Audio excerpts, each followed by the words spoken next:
اور اینٹوں کی محتاج نہیں رہی۔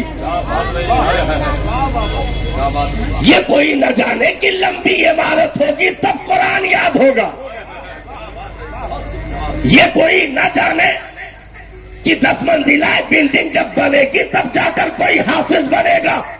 نہ، ہماری جماعت میں، اہل سنت والجماعت میں بالخصوص جتنے بھی ہمارے اسلاف، محدث، مفکر، مفسر جتنے بھی ہوئے، انہوں نے لمبی عمارتوں کا سہارا نہیں لیا، بلکہ ٹوٹی چٹائیوں پر بیٹھ کر کے دنیا کو بتا دیا کہ اگر علم دین حاصل کرنا ہے تو 4 دیواریوں کی محتاجی نہیں، عشق مصطفیٰ کی ضرورت ہے۔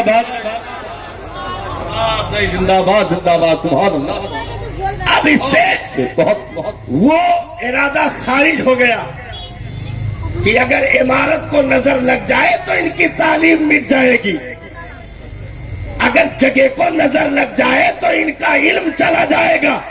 نہ، بلکہ یہ علم کسی دنیا دار کی عطا کا نام نہیں، مصطفیٰ کی عطاؤں کا، ان کی نیابت کا نام علم مصطفیٰ ہے، علم دین ہے، علم قرآن ہے۔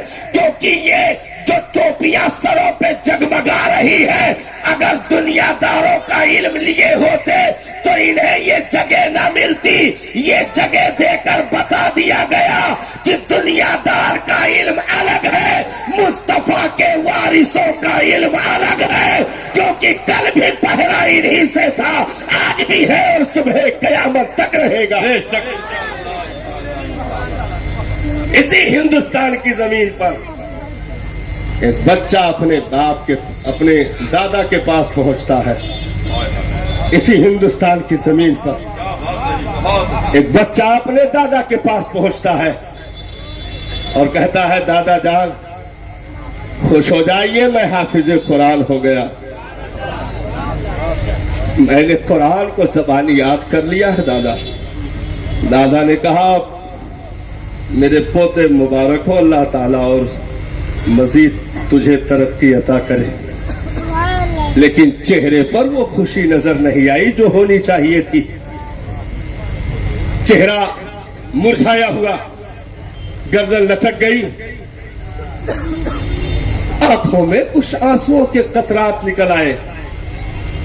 پوتا کھڑے کھڑے صدمے میں آ گیا کہ آخر یہ کیا ہو گیا، میں نے اتنی بڑی بات بتائی، دادا کو تو اچھل کے کھڑا ہو جانا چاہیے تھا، مجھے کلیجے سے لگا لیتے اور کہتے، واہ میرے پوتے، کیا نام روشن کیا خاندان کا۔ لیکن دادا کے آنکھوں میں آنسو، آخر یہ کیا بات ہے۔ پوتے نے عرض کی، دادا جان کیا آپ میرے حافظ بننے پر خوش نہیں ہوئے؟ کہا، بیٹا بات حافظ کی نہیں، بات انعام کی ہے۔ بات حافظ کی نہیں، بات انعام کی ہے۔ تو نے قرآن مکمل کیا ہے، نبی کی حدیث ہے، من حفظ القرآن وعمل بما فیہ البس والداہ تاج یوم القیامہ ذوہ کذوء الشمس۔ جس نے قرآن کو یاد کر لیا، کل بروز حشر رب عز و جل اس کے ماں باپ کو وہ تاج زری پہنائے گا جس کی روشنی سورج و چاند کی روشنی سے کہیں زیادہ ہوگی۔ میرے پوتے، تو نے حفظ کیا ہے تو کرامت کا تاج تیرے باپ کے سر پہ ڈالا جائے گا، نہ کہ میرے سر پہ رکھا جائے گا۔ کاش کہ میرا بیٹا بھی قرآن کا حافظ ہوتا تو یہ اعجاز قیامت کے دن مجھے بھی نصیب ہو جاتا۔ پوتا بھی رو پڑا، الٹے قدم واپس ہو کر آ کے باپ سے عرضی لگا دی۔ باپ نے جلدی سے پوچھا، کہو خوشخبری سنا دی؟ کہا، سنایا تو لیکن معاملہ الٹا ہو گیا، بجائے خوش ہونے کے غمگین ہو گئے۔ کہا، کیا کہا ابا حضور نے؟ کہا، یہی کہا ہے کہ جس کا بیٹا قرآن یاد کر لیا اس کے سر تاج سجایا جائے گا۔ میرے بیٹے نے قرآن تھوڑا یاد کیا ہے، حفظ کیا، مبارک ہو تجھے، لیکن جو انعام تیرے باپ کو ملے گا وہ مجھے تھوڑا ملے گا.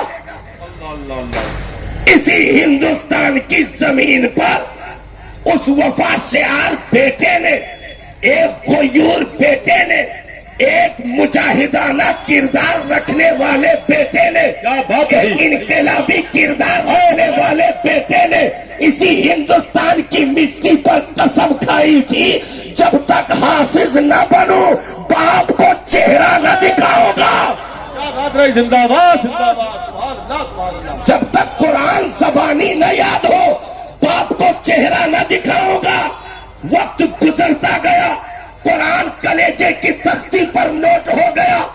بیٹا چلا باپ کے دربار میں، گردن جھکائے ہوئے باپ کے پاس پہنچا. باپ نے کہا کہو میرے بچے میرے لال کس لیے آئے؟ کہا بابا جان مبارک ہو، میں بھی حافظ قرآن ہو گیا. سبحان اللہ. میں بھی حافظ قرآن ہو گیا. باپ نے اچھل کر کلیجے سے لگا لیا خوشیوں کے آنسو چھلکاتے ہوئے. اسی ہندوستان کی مٹی پر شاہجہاں نے کہا تھا میرے بیٹے اورنگزیب عالمگیر تجھے مبارک ہو، کل عزت کا تاج تیرے بیٹے حافظ قرآن کی بنیاد پر تیرے سر جہاں رکھا جائے گا، وہی تیرے حفظ قرآن پر مجھے بھی میدان محشر میں نوازا جائے گا. تو یہ اعزاز ان بچوں نے حاصل کیا ہے. یاد رکھو اگر دنیا بدلہ دینا چاہے تو قرآن کے حافظ کو پوری دنیا کی سلطنت لٹا کر کے بھی انعام و بدلہ نہیں دے سکتی ہے. اسی لیے رب نے اس کا بدلہ دینے کے لیے خود اپنے ذمہ کرم پہ رکھا ہوا ہے. نبی فرماتے ہیں میری امت کے حفاظ کو میدان محشر میں اکٹھا کیا جائے گا.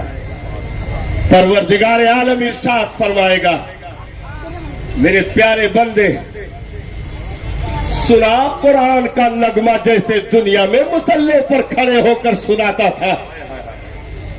وہ قرآن رب کے حضور، وہ حافظ قرآن اس امت کے جتنے حفاظ ہیں سب جمع ہوں گے اور قرآن کا نغمہ چھڑے گا.